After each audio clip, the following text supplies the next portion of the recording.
Welcome everyone to a casted game for Age of Empires 4, and today spawning in the south corner of the map representing Team My Insanity, we've got Anotand playing as the English, and his opponent in the north playing in blue we've got puppypaw playing as the Abbasid dynasty. Welcome everyone to Dry Arabia. Good morning, good afternoon, good evening, wherever you are in the world. Hopefully you are having a fantastic day, and we're going to be having a fantastic game. There's no doubt about that in my mind. Two great civilizations, the Abbasid dynasty and the English. Lots to talk about, of course. The English have gone through a couple of changes recently, getting access to the king for free when they get the Abbey of the King landmark. It's a really powerful choice for the English these days. Going to be able to get that unit nice and early to harass the enemy and buy some time for more other shenanigans, maybe a second town centre, maybe a fast castle, usually a second town centre as the English, because they've got such strong defensive capabilities. Now on the other side of the map, you've got the Abbasid dynasty that have a great economy. They got fresh foodstuffs from the mill, which gives them a 35% discount on the villager cost. It allows them to get a second town centre and pump out those villagers very, very cheaply. Which then, in fact, bear in mind, they can get a second town centre, pump out villagers, and in many cases actually get military as well because of the leftover food, because of the fresh foodstuffs discount.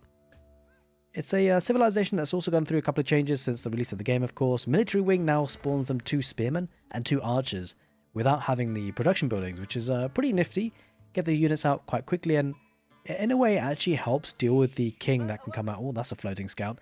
But helps deal with the Abbey of the King's landmark choice, potentially for the English. Is typically chosen. We'll see what he actually decides to do.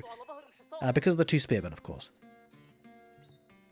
That will allow them to also think about getting a second town centre. I've got to say, this matchup is one that probably leads you to the late game, so strap yourselves in. Get a snack, get a drink, because you're probably going to be in for a long haul one here. But sometimes those games are absolutely fantastic. I'm kind of curious to see who can win in the late game. You know, both civilizations have some really good talking points, really good power spikes. You know, you've got the House of Wisdom, which actually is a fantastic mechanic for the Abbasid dynasty as they scale. Like, you've got the tiers, of course. Tier 2 gives the research speeds, which often typically comes in at the Castle Age timing, which is great because you want the Castle Age upgrades and everything. And then tier 3 is really when it starts to get a bit crazy, right? The villager gathering rate, 20%, the production speed, 20%, and also another research speed buff, which is great for those Imperial Age techs. So the power spikes for the Abbasids, with the Golden Age coming on in, is incredibly powerful, very quick as well. The English, on the other hand, their eco bonuses really rely on the English farms being cheaper, plenty of food comes in through that way, and of course in the late game, enclosures can add a bit of population efficiency, getting gold passively from those farms.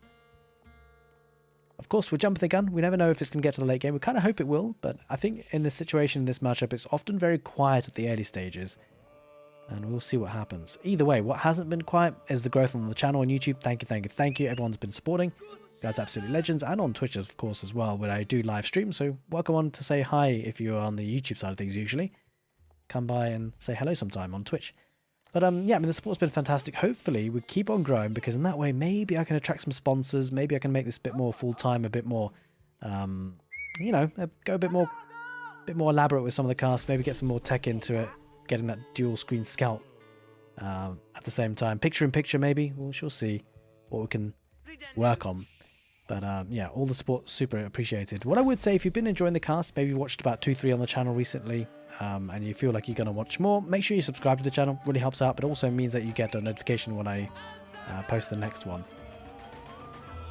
Couple of spearmen popping out, 2 archers as well. Might try to snap a sheep, does get one in the end, a bit cheeky, but puppypaw wanting to make the most of it. Would he get a second sheep? That'd be pretty big, actually. These you know, these sheep have a lot of food on them, 250.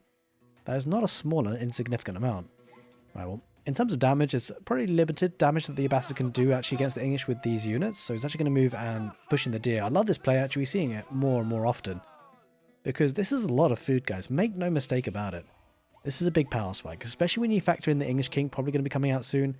You know, your ability to actually take resources on the map like that is severely limited with this king prowling around, right? So you can't go to the deer camp with the mill. It's just too dangerous unless you drop an outpost, which is obviously 100 wood, so expensive.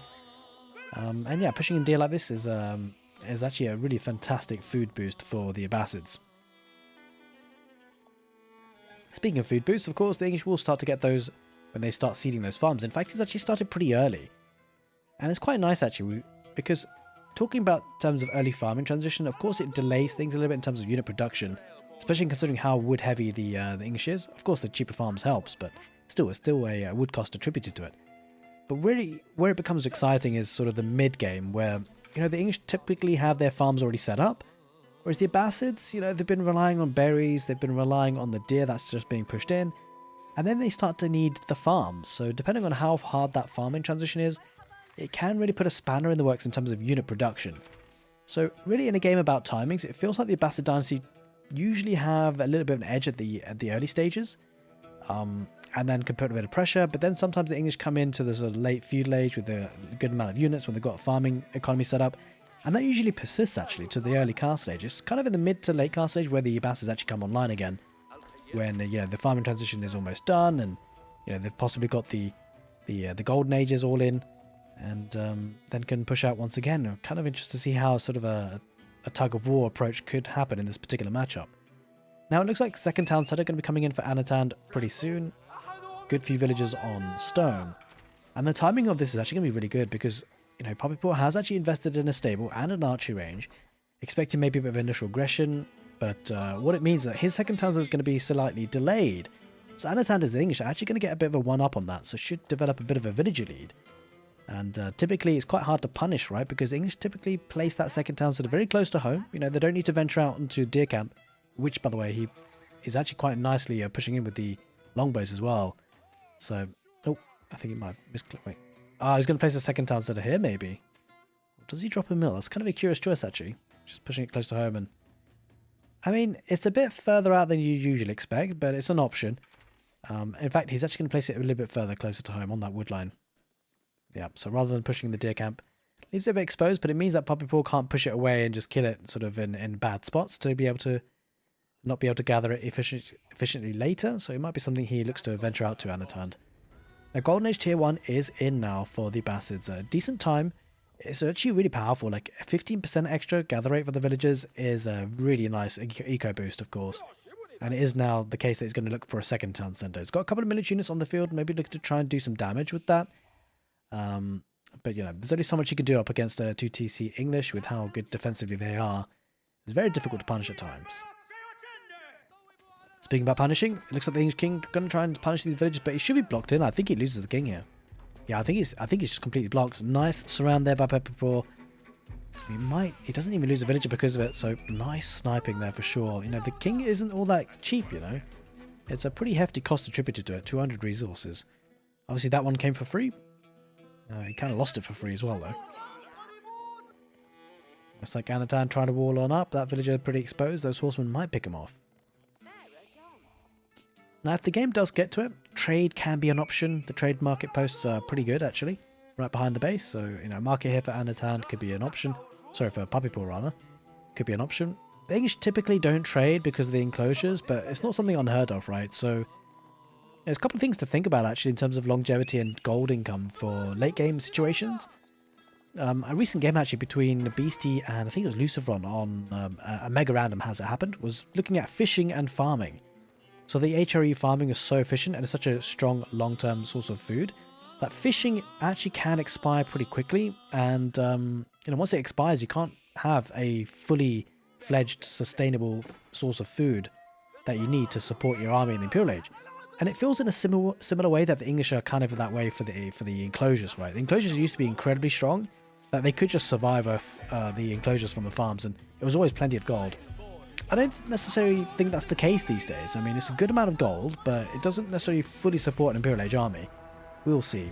You can spam out a lot of man-at-arms, but they do typically need to get control over the gold on the map as well, of which, of course, there are 2 8,000 gold veins to venture out to in terms of protecting, very central in the map. So it's something that both players could look to try and secure.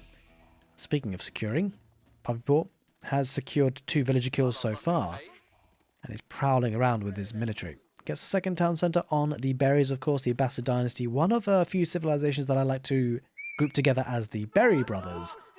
Getting 350 food per berry bush rather than your usual 250. They do have a faster rate of gather as well. Loses yet another villager, so good sniping here by puppypaw. Just nullifying the little bit of advantage that Anotand had from the earlier second town center.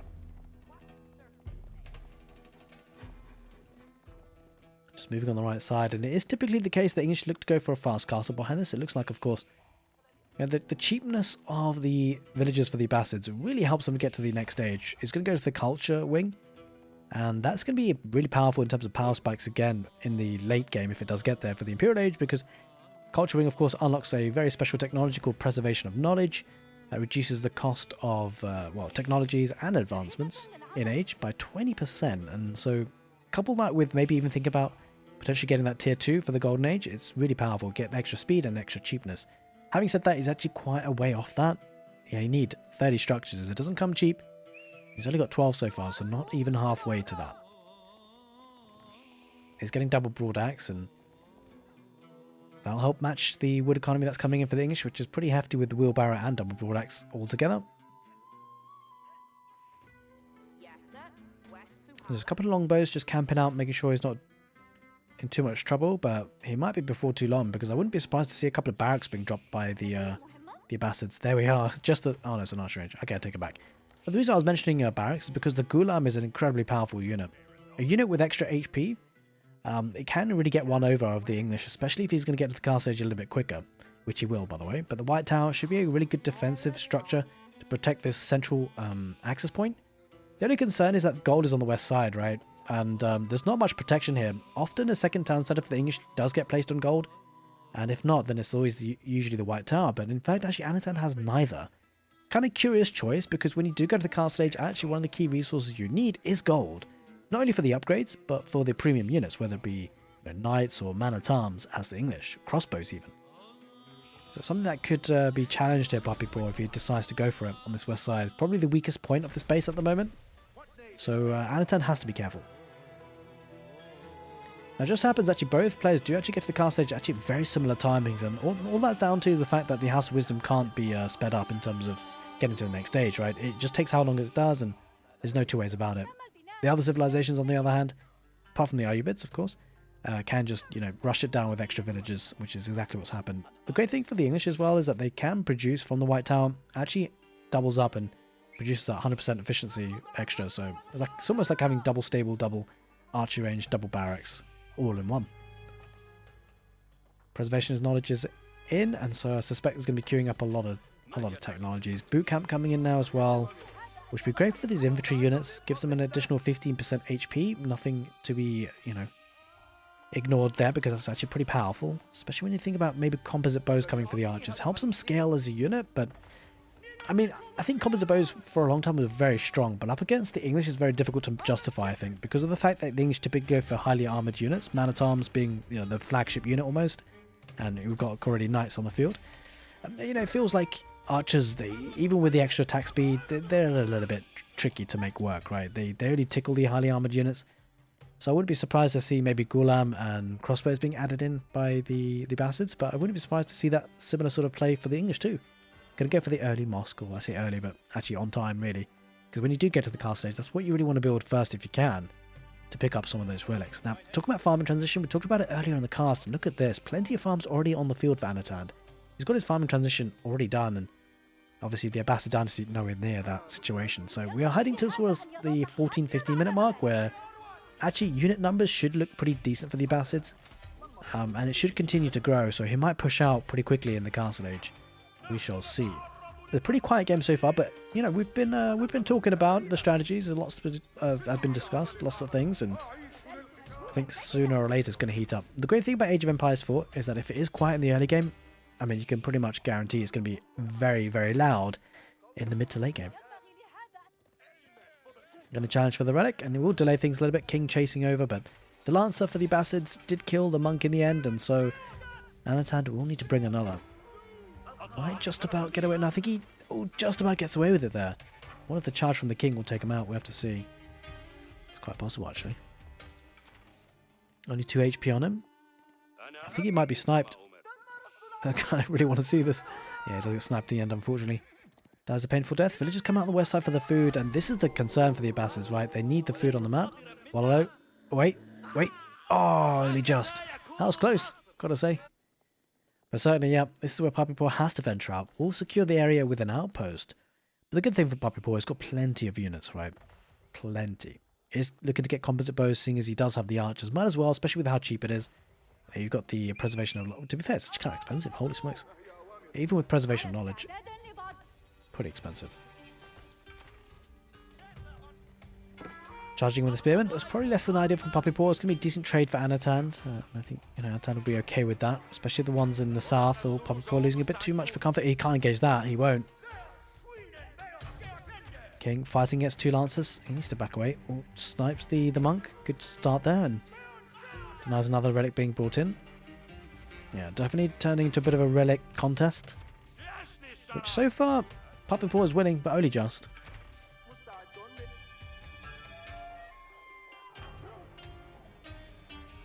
Look at the numbers, starting to escalate for puppypaw, and like in terms of unit composition, I gotta say I really favour puppypaw's situation. Right, he's got Gulam, which is the big deal break. I think there's no man-at-arms here for the English, understandably so, because they kind of like Gulam's just a little bit better in terms of HP.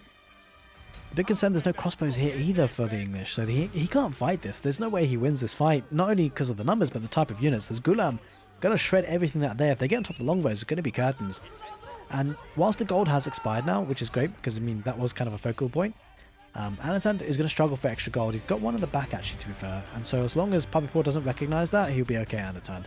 The big concern though is if puppypaw does start to put some down, some rams.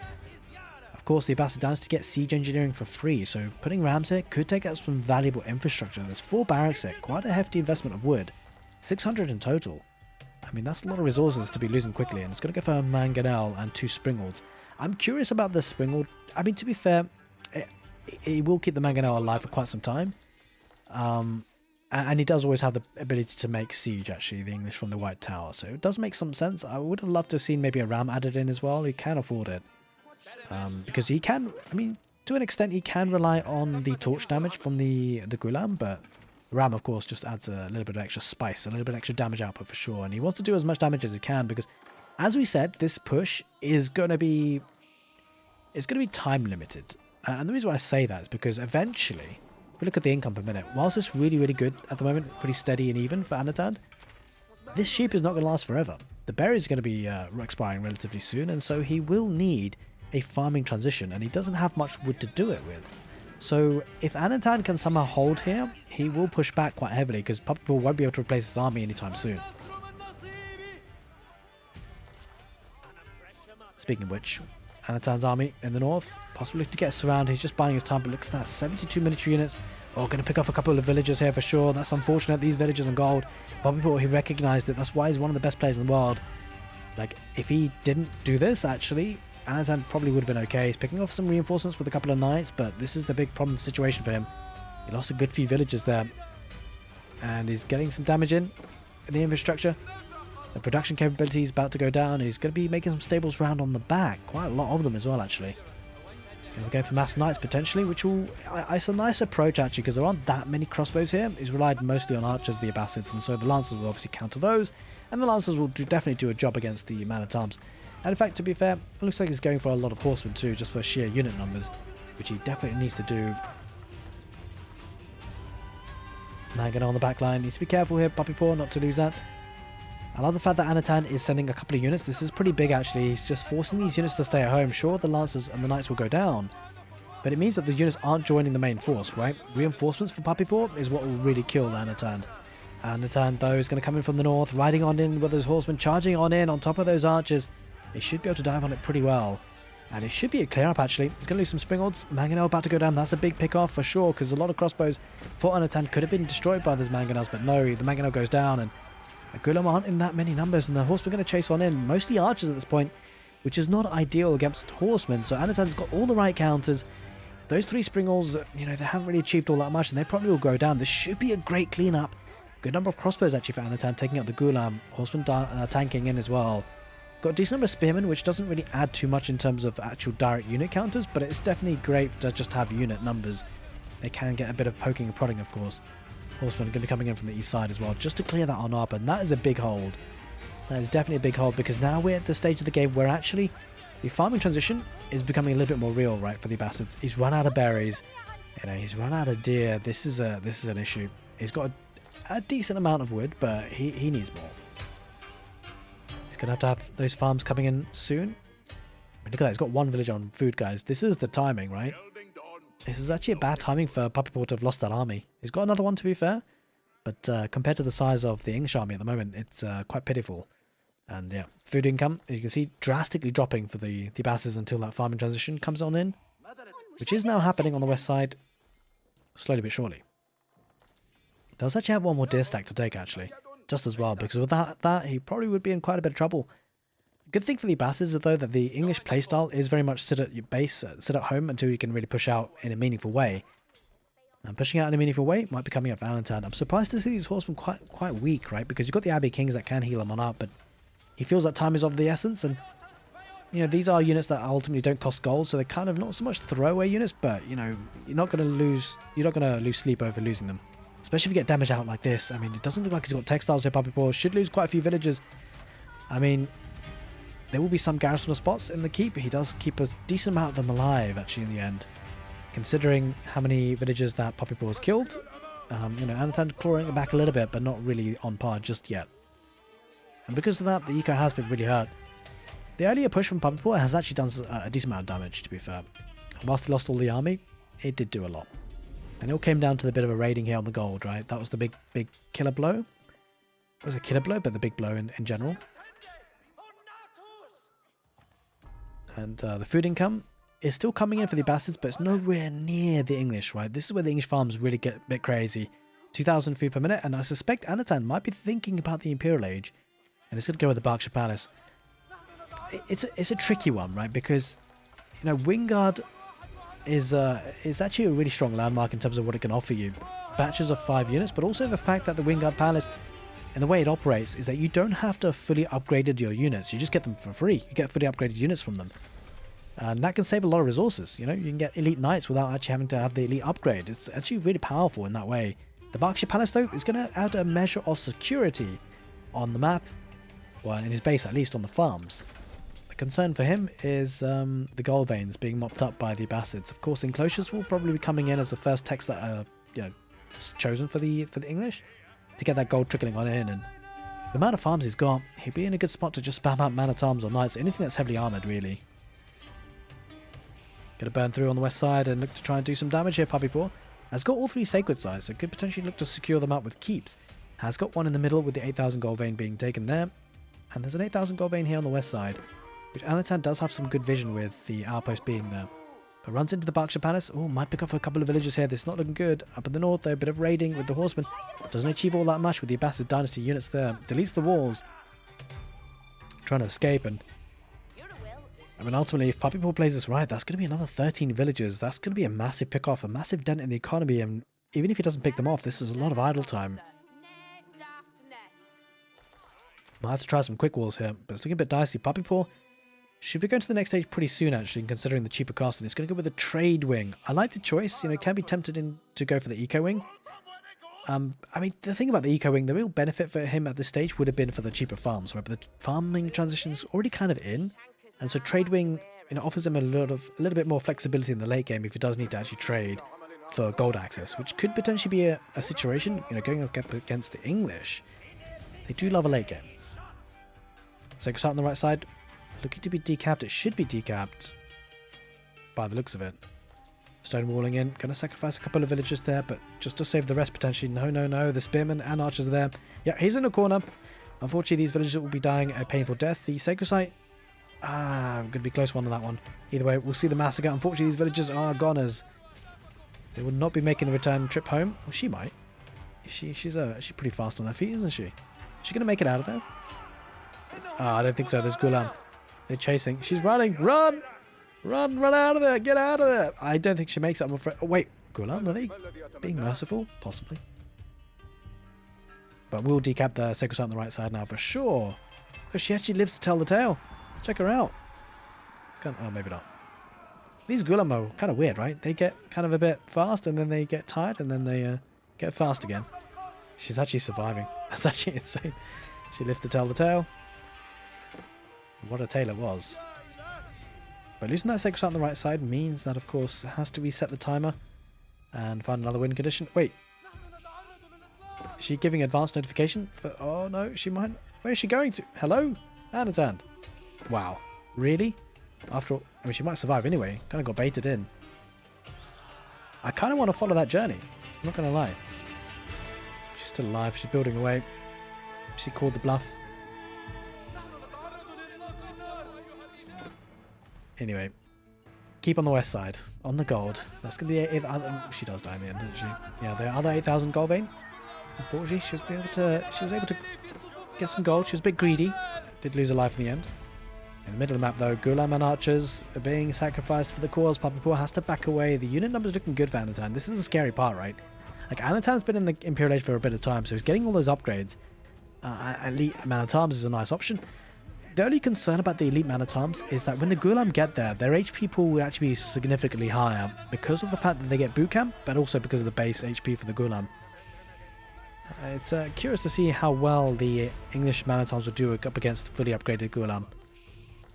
Of course, though, the elite Man at Arms upgrade is already in, so he's got the tech advantage. Longbows versus the archers. Now, these are veteran longbows still, and these Gulams will actually win this fight. Curiously enough, but Anotand, he wants to do some damage. He's going right on in, and understandably so, right, because he's lost a lot of economy, lost a lot of villagers. Looks like there's hand cannoneers coming up for the Abbasids, which I actually quite like to see, because up against the counterpart, boot camp, it plays a difference, right? Extra 15% extra HP is a big deal. Good blacksmith upgrades as well for puppypaw, I've got to say. I wonder if he's got a university. That's something that obviously expensive technologies, but very important to have. He's starting to lose some villagers though around the back. Good horseman raid, a good man-at-arms raid on the back. Farming is going to be idled quite well. I love the fact that Anotand split off units. Good archer mass down in the middle though, and Gulams as well. So whilst puppypaw is being raided, he has got some map presence in the middle of the map. Quite a bit of idle time being caused, but still very, very healthy villager lead. And has got the sacred start on the right side once again. The issue is that puppypaw does definitely need to stabilize. I love the fact that puppypaw is getting the gold in the middle of the map though. Those 8,000 gold veins, they are up for grabs, and he's taking it whilst he can. Gulam on the front line, they will get, they will get taken out by the defensive advantage, alright? I mean, they're still making a big work out of this though. These are elite Gulam now. So 259 HP versus the 180. It's a big difference, of course. And there is that university, or madrasa I should say, for the Abbasids. It's going to be giving access to some really important technologies, mostly elite army tactics I suspect is going to be queued up. Tithe barns coming in for puppypaw as well. Just get a little bit extra trickling of units, or resources rather, from those relics. Good number of units around the back. Good raiding here for puppypaw. The man-at-arms going to dive on top of that. Now these are elite archers. So they have been fully upgraded. No incendiary arrows, of course. Only just got the madrasa, so it takes some time, of course. And I wonder if whether he really bothers with that. Trade wing is in, so he should be getting a decent amount of gold. 63, bit of food as well. That's something actually Anotand possibly would look to try and challenge. Finding it difficult to make through on that keep. A crazy game of Age of Empires 4 so far. Absolutely action-packed now. And I did tell you, whilst it's quiet to start off the game, it starts to speed up very quickly. At this point though, Anotand is only trickling in units. Both civilizations have had major losses. It's pretty even the game, I feel, this stage. What's kind of concerning is that the House of Wisdom's only at tier 2. He needs that third golden age tier. It makes a big difference. The 20% production speed is absolutely huge. And there is chemistry coming in. Looks like it's going to be a switch into hand cannoneers for the English, and I think it makes a lot of sense. I think going up against the Abbasids, going for man-at-arms versus Gulams never really feels too good. So sprinkling in a couple of hand cannoneers is always an option. Now, it's kind of been fascinating how the pendulum has swung, right? So we said that the Abbasid dynasty have a little bit of a power spike early on. Oh, good bang and no shot! It doesn't kill... killed one villager in the end. Wait, villagers, hello? Puppypaw? He thought about torching it down. That's not going to work. Does lose a couple, unfortunately. And yeah, certainly the early power spike or push from the Abbasids was a nice one. Killed a lot of villagers, but the English didn't have pushed back since. And it feels like the English typically get a really good push out of this for the rest of the game. It becomes very difficult for the Abbasids. Certainly getting the extra production speed will help with the Golden Age tier. And also the villager gathering rate, right? So you get the initial 15% and then the extra 20%. It actually is a big deal. I feel like for the late game Abbasids, that's really the key difference maker, the Golden Age tier 3. But he has to get there. 8 army tactics coming in for the Abbasids. That's going to make those Gulams incredibly tanky. I mean, take a look at the HP, right? 259 right now. But that's going to add up to almost a 300 in the end, once that comes in. Also increases their damage by 20%, by the way. Pretty hefty.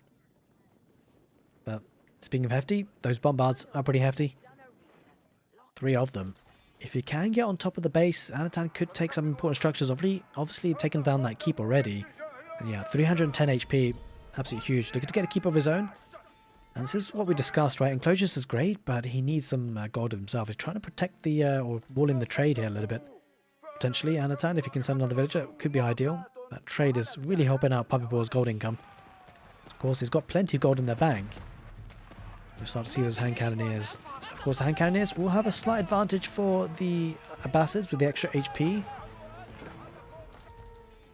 Man-at-arms charging on through. I mean, the thing is, this is going to be throwaway of a lot of premium units. This is not ideal. Breaks through the walls, but quite a few man-at-arms die already to the hand cannoneers. And Ghulams will chase. He might get some good villager kills, but is it a bit of an overdive? Potentially. Right side keep goes up in the end, so that's a nice play by Anotand to get that up. And puppypaw will need to invest in some siege to take that down. Man-at-arms charging on in, splitting up the units. I guess in a way the great thing for English is that he's forcing the abbasids home with the army. He does lose that forward position and the bombard's taking care of it. And yeah, slowly but surely Anotand getting map control again. So these units, whilst they won't do sort of significant damage, what it is doing is buying the English time to get on the map, re-establish map control, potentially take those sacred sites and get a foothold on these gold veins. There's still half amount of the gold still remaining on that one, so a good chunk of gold remains. And look at the food bank, almost 4,000 food per minute coming in, 3,500 at the moment. I mean, this is where the English become really strong, right? They can keep spamming out. The problem for the abbasids is they can't match it without Golden Age Tier 3. And that's the hard situation for the puppypaw. One thing that's working in his favour, the puppypaw, he does have the better units, just not enough of them, it seems. Elite Ghulam, they just look a bit better than the man-at-arms at this point, in terms of at least raw HP pool. Of course, the damage is pretty hefty for the man-at-arms. Got my hand cannoneers there for both players, by the way. I think the hand cannoneers just really kind of winning this fight for the abbasids. Like, got defenders advantage, right? So units are popping out from the barracks. Got a couple of culverins too, and he's winning that fight big time. Anotand, whilst he does have equal military numbers, a lot of them are trickling in as reinforcements. The hand cannons have to be microed now. Have to back away. Let's go line formation. We'll snipe on most of these Ghulams. The hand cannoneer numbers looking great for puppypaw, and all of a sudden, looks like puppypaw now. He's pushing on out. He's breaking out. That's exactly what he needs. As an Amonka 2 as well. Or a Mom, I should say. And I love the fact that he's using culverins. This is where things be turned into siege fights, right? And with that number of culverins, it makes it very difficult for Anotand to push in with siege. Bear in mind the infantry is just a little bit better for the abbasids, so it should be in a good push here. Good amounts of gold coming on in. Does still have this gold vein remaining at the back. Well, not much gold there remaining, actually, to be fair. And most of the gold has been mopped up on the right side now. Culverins getting in position. If they can start the mangonels, will allow the hand cannoneers and Ghulam to dive on in, potentially. But yeah, a lot of this economy has been untouched for quite a period of time. That's a big deal as well when you consider it. I mean, there's all the eco bonuses and boosts to talk about. But the fact that this has not been idled for a very long time is a big difference maker as well. Puppypaw, though, does have the greater villager lead, and that's what's supplying the army. Now it's going to take down this key position. I mean, most of the resources have been taken, to be fair. It's just the rest of the stone being mopped up as we speak, and production going on the forward position. Anotand might lose that position. We have to see. I think we do need to see some more walls coming up. Puppypaw actually does have some stone walls and an outpost there, because he needs to make sure this trade is safe and secure, really. That's his long-term gold income. That needs to be safe and secure. The English, of course, got it as the farms. Mangonel deploys for the abbasids. Mangonel about to deploy for the English, potentially. There's culverins, so he can't really venture too close. And cannoneers for the English are benefiting from the network of citadels. Bonus, extra 40% attack speed. That's pretty impressive. He's starting to walk out of that zone, though. That's where the hand cannoneers for the abbasids will come into play. They're dishing out all sorts of damage, jumping in with a couple of elite horsemen, tanking as much as they possibly can to allow the hand cannoneers to do their work, trying to jump on top of the siege in these man-at-arms, try and get on top of the culverins, but I'm not sure if he's even going to get one. Potentially might get just one, but the hand cannoneers are backing away from the English.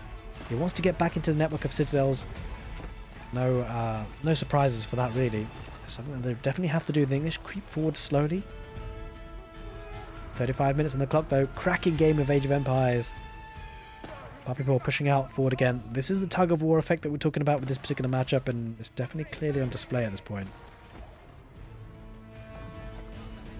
As it happens, anotand actually has the greater military numbers at least. I think the siege though for puppypaw is possibly what's going to be turning this fight, right? Because you've got the bombards taking out structures, you've got culverins as the anti-siege, you've got mangonels adding into the military fight. And that becomes all a bit too difficult for the English to counter, right? Nothing really in terms of anti-siege of his own. And it's really showing in terms of army value, right? This culverin is very expensive. The 2 bombards going to slowly work on that keep. Oh, but it's coming out to repair. Looks like Anatand's going to try and keep this alive for as long as possible, try and buy some time. The question is, what did he buy time for? Maybe the raid on the right side. Oh, there's a lot of villages that could have been taken. He was making a gate just to escape if he needed to. Villagers on farms have to back away. Horseman raid will be adding some good effect, but you know, when you're fully population capped actually as the abbasids, it kind of sometimes does you a bit of a favour, right? Unlocks more population space for military because it's got a great bank of resources already. Hand cannons will do great against the horsemen. For the English, the horseman just trying to buy time for the infantry to try and catch up, but he's struggling to get there. Horseman's still raiding. Gulam though, going to take care of that really easily. Anotand though is pushing out 88 military. This is actually not looking too shabby. puppypaw having to back away. Trade is still going on. In fact, let's see how much traders. 14. Got 14 traders, 82 gold coming in, 21 food as well. That's why he's got such a great bank of resources. The bank of resources for the English not all that amazing, but he's taking a decent fight here on the front lines. Gulam's going to tank. So are the man-at-arms, but the man-at-arms numbers looking actually really good. The raiding in the back still happening. He will clear on up, but the big thing about this is that, you know, puppypaw has to send units to deal with that, and that allows him, Anotand here, to get a bit more of a numbers advantage down in the middle. Mangonel might deploy though, that could be helpful for sure. You try and dive on top of the siege, does get both mangonels there. Great snipe there by Anotand to start working on whittling down the siege numbers. Oh, massive raid on those villagers on the right side, and he's killed a decent number of them now, Anotand, for sure.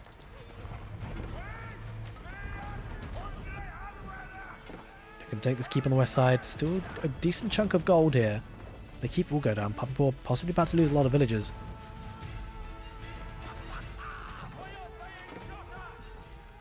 It's puppypaw's turn to scramble those villagers. Again, on the right side, bit of horseman raiding. Could get some of these villagers mining the stone. Pushing down in the middle. He's pushing down everywhere, to be fair, Anotand. Oh, hand cannoneers. Oh, he spotted them. There's going to be a lot of villagers going down quickly. Another good shot. The rest of them might just escape to tell the tale. Gotta say though, the unit production numbers for puppypaw still looking decent. Still no tier 3. This is gonna hurt, guys. An extra 20% gather rate being missed out on. Clears up the horsemen around the back, mostly, and is getting at stone walls. I think this is super important, right? He needs to keep this trade active.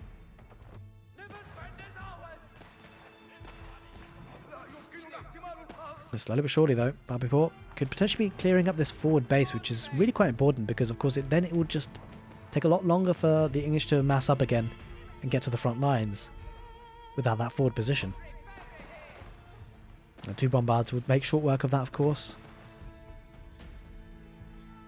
Now, the question is going to be about wood, right? There's a bit of wood here on the right side of the map. That's something that both players might look to contest because, I mean, otherwise they're both kind of struggling on wood. I think to be fair, Anotand is kind of okay with wood. Got plenty of back at home. puppypaw's wood mostly on the right side. A bit on the west side. Kind of exposed. Oh, looks like he's going to break on through. Does he have a bombard here? Oh, he does. He's got 2 bombards. He's going to go for the trade. I think he recognises, Anotand, that the way to deal damage to the abbasids here at this point is cut off gold. The abbasids are preoccupied in this position here in the middle. Just a handful of hand cannoneers and walking through. I could do some significant damage here. There are 11 traders. More importantly, that's his gold economy. That's a massive death wall of army though for puppypaw, taking out the full position. Oh, speaking of death wall of army, that's huge for Anotand. Oh, the big problem here. Oh no, look at this. The 2 hand cannoneers absolutely decimating those traders. Those traders are gone. There's no army here. And he's going to lose his fight in the middle here potentially. Look at puppypaw's military numbers dwindling down to 80. He's got everything he needs here, Anotand. He's got man-at-arms as a tank on the front line. He's got the hand cannoneers. And he's got network of citadels. This is looking good. He's jumping on from the back for the horsemen on the siege. Taking out Culverin. Quite possibly taking a second. And this is not looking great for puppypaw. He's losing his traders on the west side of the map. He's losing the fight down on the middle. Oh no, puppypaw, he's struggling now. This is a death push that could be a little bit too difficult to overcome. Like, the siege is very expensive. He doesn't have gold. This is the big deal. There's no gold coming in here. He's losing all the traders. Puppypaw is sending army, but he overcommitted. He sent too many.